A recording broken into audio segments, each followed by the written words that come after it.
UP में जैसे समीक्षा बैठकें चल रही हैं बीजेपी की, वहाँ बवाल हो रहा है आए दिन। क्या बिहार में भी बीजेपी में सब कुछ ठीक नहीं चल रहा है? जैसे कि खबर आ रही है कि सम्राट चौधरी नित्यानंद राय के स्वागत में नहीं पहुंचे। क्या ये खबर सही है? क्या वो सच में नहीं पहुंचे? क्या दोनों के बीच वर्चस्व की जंग लगातार बढ़ती जा रही है? इन सवालों के जवाब आपको देंगे। इसके अलावा विजय सिन्हा ने कल जो नीट पेपर लीक को लेकर आरोप लगाए, उसको लेकर तेजस्वी यादव का क्या एक्शन प्लान है, इसके बारे में बताएंगे। साथ ही आरक्षण को लेकर क्या योजना है नीतीश कुमार की, ये आपको समझाएंगे। और बात करने के लिए रोज की तरह हमारे साथ होंगे पंकज जी। पंकज जी, बहुत स्वागत है आपका। धन्यवाद, थैंक यू। यूपी में देखिए रहे हैं आप, समीक्षा बैठकें चल रही हैं और लगातार बवाल, मारपीट, जाने क्या क्या हो रहा है, बहस हो जा रही है प्रदेश अध्यक्ष के सामने। और अब बिहार में सुनने को आ रहा है कि एक केंद्र के मंत्री आते हैं कार्यालय, स्वागत में अपना उनको स्वागत समारोह है, और प्रदेश के डिप्टी सीएम और प्रदेश अध्यक्ष वहाँ नहीं पहुँचते हैं, ऐसी खबर है। ये खबर कितनी ठीक है और दोनों के बीच जो वर्चस्व की लड़ाई की बात हो रही है वो कहाँ तक सही है? देखिए, ये वर्चस्व की लड़ाई वाली बात सौरभ परसों मैंने ही शुरू की थी। ये खबर मैंने ही ब्रेक किया था, क्योंकि कल नित्यानंद राय अपने लाव लश्कर के साथ पहुंचेंगे।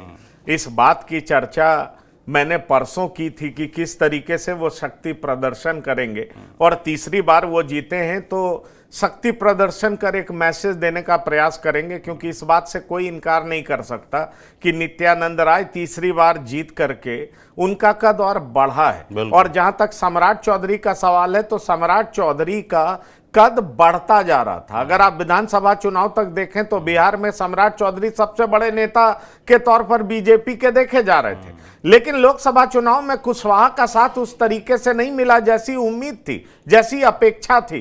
कुशवाहा का बड़ा चंक टूट गया। उसके बाद से सवाल उठने लगा कि क्या सम्राट चौधरी वाकई कुशवाहा के नेता हैं क्या? और उसके बाद ये सवाल बीजेपी के अंदर उठने लगा। ये सवाल बीजेपी के कुछ नेताओं ने उठा भी दिया, हरि मांझी ने उठा दिया। उसका परिणाम क्या हुआ?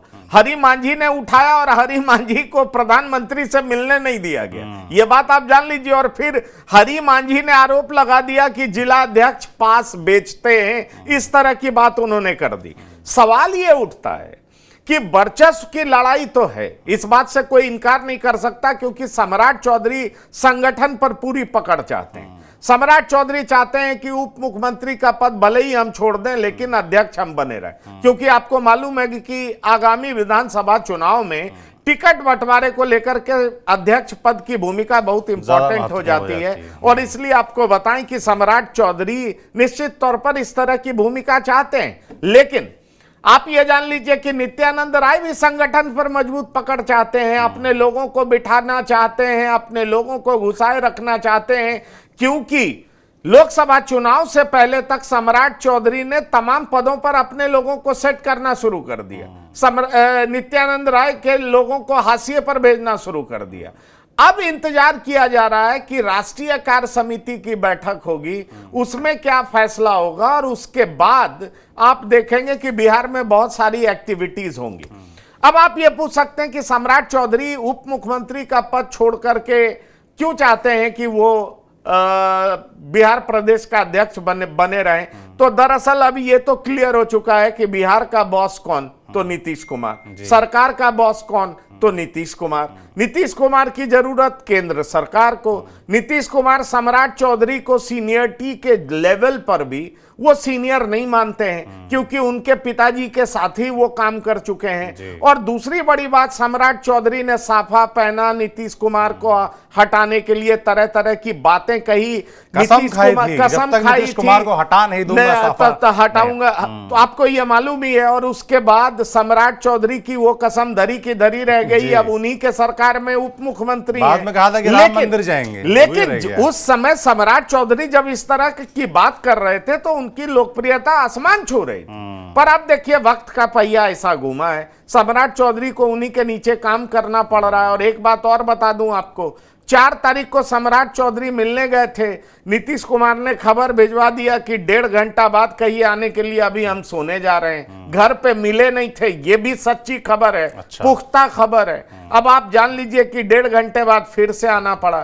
तो सम्राट चौधरी को यह लगता है कि उप मुख्यमंत्री के पद पर वो नीतीश कुमार के साथ बहुत सहजता से काम कर नहीं पाएंगे, और उनकी भूमिका भी जो पहले रही थी उस हिसाब से काम कर नहीं पाएंगे। इसलिए उनको लगता है कि बेहतर है कि पार्टी के संगठन पर मजबूत पकड़ बनाई जाए। लेकिन दूसरी तरफ नित्यानंद राय को लगता है कि हम तीसरी बार जीते हैं। नित्यानंद राय को लगता है हम 5 बार एमएलए रहे हैं। नित्यानंद राय को समझ में यह आता है कि भाई अमित शाह की मिनिस्ट्री में मिनिस्टर ऑफ स्टेट होम है और तीसरी बार जीते हैं, आलोक मेहता जैसे नेता को हराए हैं, तो निश्चित तौर पर वो बिहार के संगठन में अपना से ज्यादा चाहते हैं। अब वो भी चुप रहना नहीं चाहते, इसलिए वर्चस्व की लड़ाई तो है, इस बात से कोई इनकार नहीं कर सकता। और ये मैं पुख्ता तौर पर आपको कह सकता हूं। ये जो एक एसी ना चलने की खबर भी है कि जब नित्यानंद राय पहुंचे तो दफ्तर, पार्टी दफ्तर का एसी बंद था, सम्राट चौधरी नहीं पहुंच रहे थे। क्या इसकी क्या कहानी है जो मजे लिए जा रहे हैं? देखिए, ये मजे लिए जा रहे हैं, पर इसकी कहानी सच्चाई आपको मैं बता दूं कि वो टेक्निकल फेलियर था। मैंने कुछ नेताओं से बात की है, वो ऐसा कुछ नहीं था कि एसी बंद कर दिया गया था, ऐसा कुछ नहीं था कि ये नित्यानंद राय को जलील करने के लिए जानबूझ करके ऐसा किया गया था। ये सारी बातें, खबरें सोशल मीडिया पे फैलाई जा रही हैं, इसमें बहुत दम नहीं है। मैं ऐसा इसलिए कह रहा हूं क्योंकि वाकई वहां पे कुछ टेक्निकल प्रॉब्लम था।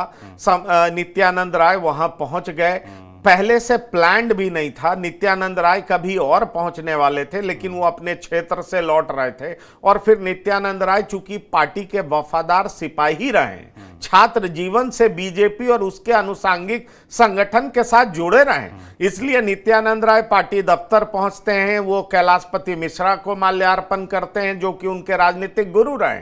आप ये देख लीजिए, दीनदयाल उपाध्याय जी को माला पहनाते हैं, साथ ही साथ पार्टी के और श्यामा प्रसाद मुखर्जी को माला पहनाते हैं। तो जो भी पार्टी के बड़े नेता माने जाते हैं, जिनके आदर्श पर चलने की बात पार्टी करती है, उनका माल्यार्पण करते हैं। और उनके स्वागत में प्रदेश के उपाध्यक्ष भी खड़े थे, आप जान लीजिए संगठन के और भी नेता खड़े थे। लेकिन यह सच बात है कि सम्राट चौधरी नहीं थे। तो सम्राट चौधरी उप मुख्यमंत्री भी हैं, पर यह भी सच बात है कि एक अखबार के कार्यक्रम में दोनों नेता साथ थे, ये बात जान लीजिए। तो इसलिए इस तरह की बात कही जा रही है कि जानबूझ करके एसी खराब कर दिया गया, जानबूझ करके ये सब तरह की बात कही गई, उसमें बहुत दम नहीं है। लेकिन इस बात में बिल्कुल दम है कि दोनों के बीच में वर्चस्व की जंग तो बिहार में दिखाई पड़ेगी। इसलिए दिखाई पड़ेगी क्योंकि संगठन में दोनों अपना से चाहेंगे, दोनों चाहेंगे कि अपने अपने लोगों को ज्यादा से ज्यादा संख्या में टिकट दिला सकें विधानसभा चुनाव में।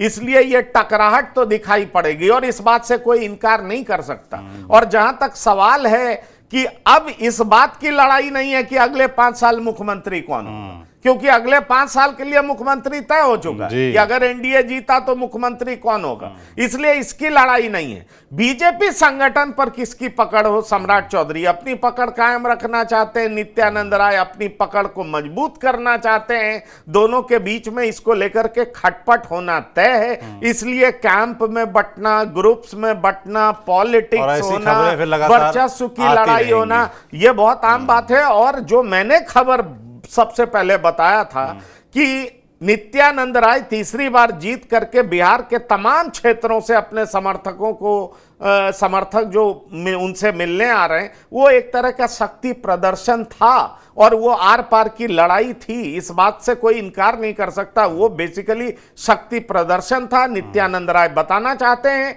कि बिहार के वो कितने बड़े कद्दावर नेता हैं। और दूसरी तरफ सम्राट चौधरी का कद जितना बढ़ता हुआ दिखा लोकसभा चुनाव में, लेकिन कुशवाहा से उस तरह का समर्थन नहीं मिलने के बाद नित्यानंद राय को निश्चित तौर पर लगा होगा कि ये राइट टाइम है कि अब सम्राट चौधरी उतने बड़े कद पे नहीं है, उतना बड़ा ग्राफ उनका नहीं है, इसलिए यह राइट टाइम है कि अपना पाउंड ऑफ फ्लेश लिया जा सके, अपने हिस्से की बात की जा सके। इसलिए कहते हैं ना कि सही नेता वही होता है जो मौके पर चौका मारना जानता है, वो सही अफसर को पहचानता है। इसलिए आपको ये अंदरूनी जंग, अंदरूनी कलह, आर पार की लड़ाई आपको दिखेगी, हर मौके पे दिखेगी। लेकिन सवाल यह है कि राष्ट्रीय नेतृत्व, जो कि विराट नेतृत्व है, वो तय करेगा कि आखिरकार किसको कब आगे बढ़ाएगा, किसको कब पीछे करेगा। बिल्कुल। अब अगले टॉपिक पे चलते हैं पंकज जी। विजय सिन्हा कल आए और बड़े लंबे चौड़े उन्होंने आरोप लगाए नीट परीक्षा को लेकर। कल शिक्षा मंत्री भी शाम को आए, उन्होंने बिहार पुलिस की तारीफ भी और कहीं ना कहीं ये एक्सेप्ट भी किया कि हाँ, कुछ जगहों पर गड़बड़ी हुई है, एक हाई लेवल कमेटी बना रहे हैं, जांच होगी नीट परीक्षा की। पहले वो इस बात को लेकर तैयार नहीं थे, राजी नहीं थे, पर अब वो राजी हो गए हैं। सवाल ये उठता है कि आरोप लगे हैं तेजस्वी यादव के पीए के ऊपर, तो तेजस्वी यादव का लाइन ऑफ एक्शन, उनका प्लान क्या होगा? अभी जब मैं कुछ खबरें देख रहा था जिसमें तेजस्वी यादव मीडिया के सामने कह रहे थे कि जांच करवा लें और ऐसा कुछ भी नहीं निकलेगा, हम निर्दोष हैं। देखिए, एक बात मैं बताना चाहूंगा सौरभ, और ये वो बहुत इंटरेस्टिंग है कि कांग्रेस इसको मूवमेंट बना रही है, आंदोलन बना रही है। राहुल गांधी से लेकर के प्रदेश स्तर के नेता, आप देख लीजिए अखिलेश प्रसाद सिंह, इसको लेकर के सड़क पे उतरने की बात कर रहे हैं और उतर रहे हैं। लेकिन आप आरजेडी के तरफ से देखें तो आरजेडी कल से ही डिफेंसिव दिखाई पड़ती है। डिफेंसिव इसलिए दिखाई पड़ती है कि कल जैसे ही विजय सिन्हा ने यह साफ कर दिया कि प्रीतम जो कि तेजस्वी यादव का एपीएस बताया जाता है, वैसे यह बात सच है कि पॉलिटिक्स में किसी को सर्किट हाउस दिला देना, गेस्ट हाउस दिला देना, यह आम बात है। इसका मतलब यह नहीं होता कि जिसको दिलाया गया है और वो सर्किट हाउस में क्या कर रहा है और उसके लिए नेता जिम्मेदार होगा। कई बार ऐसा नहीं होता, क्योंकि नेता का क्षेत्र बहुत बड़ा होता है। वो अपने क्षेत्र से कई लोगों को बुलाता है और उसके रहने की व्यवस्था, ठहराने की व्यवस्था करता है। लेकिन विजय सिन्हा ने तेजस्वी यादव को घेर दिया और पहले ही घेरे में ले लिया। अब तेजस्वी यादव डिफेंसिव हो गए, आरजेडी डिफेंसिव हो गई। आरजेडी कहने लगी जांच करा लें, तरह तरह की बात करने लगी। लेकिन एक बात तो यह सच साबित हुआ कि नीट का पेपर लीक हुआ, और कल जब बिहार में तमाम सबूत बाहर आए तब शिक्षा मंत्री यह मानने को मजबूर हुए। नहीं तो शिक्षा मंत्री खुद अपने एनटीए को लेकर के इतने कॉन्फिडेंट दिखते थे जैसे एनटीए जो है कुछ गड़बड़ कर ही नहीं आने के बाद साफ साफ तौर पर पहले प्रेस कॉन्फ्रेंस में कह दिया कोई गड़बड़ी नहीं। मतलब वो एनटीए को ऐसे कर रहे थे जैसे लग रहा है कि एनटीए फुल प्रूफ है, उससे कुछ गड़बड़ी नहीं हो सकती, कुछ नहीं हो सकता। और कल उनको मुंह की खानी पड़ी। बिल्कुल। और कल उनको मानना पड़ा। और मुझे लगता है कि एनटीए सिर्फ एक एग्जाम ही कंडक्ट नहीं कराता, एनटीए कई एग्जाम कंडक्ट कराता है, और इसलिए एनटीए की जिम्मेदारी बहुत बड़ी है। अगर वाकई शिक्षा मंत्री कह रहे हैं कि कठोर से कठोर कार्रवाई होगी, तो यह देखना दिलचस्प होगा, क्योंकि सौरभ ये छोटी बात नहीं है। यूपी में सिर्फ 9 एग्जाम्स के पेपर लीक हुए। आप समझ लीजिए, एक दिन पहले नेट का पेपर लीक हो जाता है, फिर नीट के पेपर लीक होने की बात हो जाती है। तो ये लोग एग्जाम अगर नहीं करवा पा रहे हैं तो फिर इनके सारे सिस्टम की इनकॉम्पिटेंसी पे बड़ा सवाल। और ये सवाल का जवाब बिहार से मिल गया। मैं कल भी कहा था, आज भी कह रहा हूं कि बिहार की ईओयू ने जिस तरह से काम किया है वो बहुत काबिले तारीफ है, क्योंकि लाखों बच्चों के भविष्य का सवाल है और ईओयू ने एक एक चीज तार तार कर दी। पर इस पूरी कवायद में आपको यह भी देखना होगा कि बार बार जब मेडिकल एग्जाम्स के पेपर लीक की बात होती है तो उसका कनेक्शन नालंदा से होता है। नालंदा नीतीश कुमार का गृह जिला है। पहले भी एक रंजीत डॉन होते थे जो सीबीएसई मेडिकल का पेपर लीक कराना, लोगों को पास कराना, उन पे सीबीआई इंक्वायरी तक हो चुकी है। और अब देखिए संजीव मुखिया और कई लोग निकल रहे, तो यहां भी नालंदा का कनेक्शन आ रहा है। सवाल यह उठता है कि ये कौन सा कोकस है जो इन सारे चीजों में लगा हुआ है। कहा जा रहा है कि मेरठ जेल में एक अपराधी बंद है, वो भी इसमें शामिल था। बहुत तरह की बात के कहा जा रहा है नालंदा पटना बॉर्डर पे पेपर को लीक कराया गया है। तो बहुत तरह की बातें हैं जो सामने आनी चाहिए। केवल आरोप प्रत्यारोप से काम नहीं चलेगा। प्रीतम किस तरीके से इन्वॉल्व है उसकी भी जांच होनी चाहिए, लेकिन यह भी जांच होनी चाहिए कि सिस्टम का वो कौन सा हिस्सा है, कौन सा पार्ट है, कौन सा लूप होल्स है जिसकी वजह से पेपर सार्वजनिक हो जाते हैं और लाखों बच्चों के भविष्य आधार में लटक जाते हैं। बिल्कुल, जांच होनी चाहिए कि तेजस्वी यादव के पीएस का क्या रोल है, उन्होंने क्या मदद की है नहीं की है, बिल्कुल जांच होनी चाहिए, सख्ती से होनी चाहिए, कार्रवाई होनी चाहिए। पर सवाल तो ये भी उठेगा ना कि सरकार तो आपकी है, केंद्र में भी आपकी है, राज्य में भी आपकी है, तो पेपर लीक हो कैसे जा रहा है, सिस्टम में कहाँ खामी है, जांच इसकी भी होनी चाहिए, कार्रवाई उन लोगों पर भी होनी चाहिए जो इसके लिए जिम्मेदार हैं।